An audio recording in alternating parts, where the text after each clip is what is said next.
Alam mo ba, magkwento na lang ako. Magkwento ako ng buhay namin ng anak ko. Total naman tong YouTube ko, sari-sari naman pwede kong ilagay. Bibili kami ng laruan ng anak ko.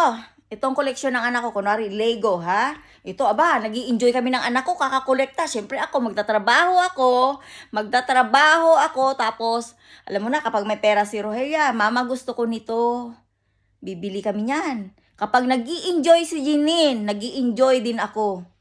Lego koleksyon ng anak ko, Lego, mahal. Next time, alam mo kung ano mangyayari? Tatanggalin nila yan, aalisin nila ang ganyang klaseng Lego. Bakit? Kasi nga nag-i-enjoy ang anak ko. At si Rogelia, ayaw nila na kami ng anak ko nag-i-enjoy. Kaya ang gagawin nila, itatago nila yan. Aalisin nila sa toys. Basta sa tindahan ng mga toys. Aalisin nila. Ay, oo nga naman, nangungulikta nga naman kami. Nag-i-enjoy kami ng anak ko. Tapos ang mga toxic, galit na galit. Galit na galit yan. Alam mo kung anong gagawin. Abay, bibit-bitin nila ako doon. Doon kung saan may mga baliw. Ang baliw na hindi, bibit-bitin nila ako doon. Gagawin nila akong baliw. Bakit? Kasi nga naman yung anak ko at ako nag-i-enjoy. Ayun ang biggest problems nila. Kapag nag-YouTube ako, biggest problems nila ngayon. Malalaman ng buong mundo na si Rogelia ay hindi pabaya sa anak. Sunod sa layaw ang anak ko. Lahat ng koleksyon niya na toys may halaga.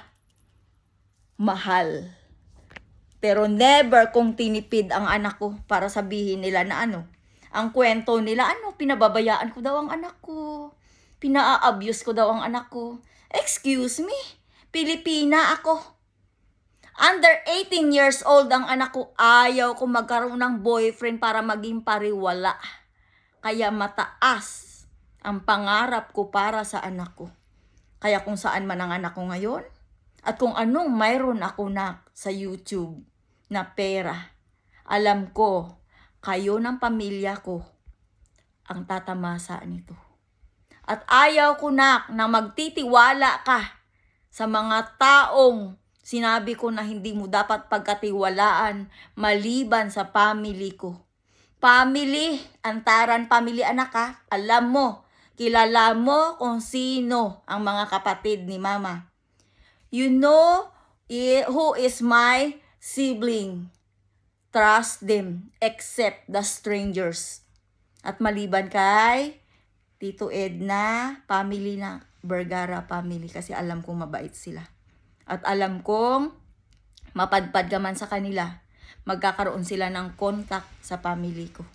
Kaya kung saan ka man ngayon anak, wag na wag kang babalik sa Denmark kung gulo lang naman. Kung gulo lang naman ang buhay mo. Oo nak, nandito ako. I'm stuck to this place. But, gawin man nilang miserable ang buhay ko, mawala man ako dito sa mundong ito, for sure maglalaho din sila ng walang-wala. Ako nak, okay lang ako. God is always with me. Wherever you are, always pray. Pray. Don't forget to pray, anak. At kung ano man ang pangarap ko para sa'yo, I want that you're finished your studying and to be a professional. Gusto ko maging professional ka. At ayoko nang susundin mo ang mga memak kung paano tayo gawing miserabling buhay sa countryng ito. Kung anong mayroon si mama na ininvest, that's for you. Sa family ko, share to them. Sa lahat ng mga siblings mo anak, alam kong mayroon. At alam ko kung saan ka man ngayon, wherever you are, they will taking care of you. Mama love you so much. I love my family. Bye.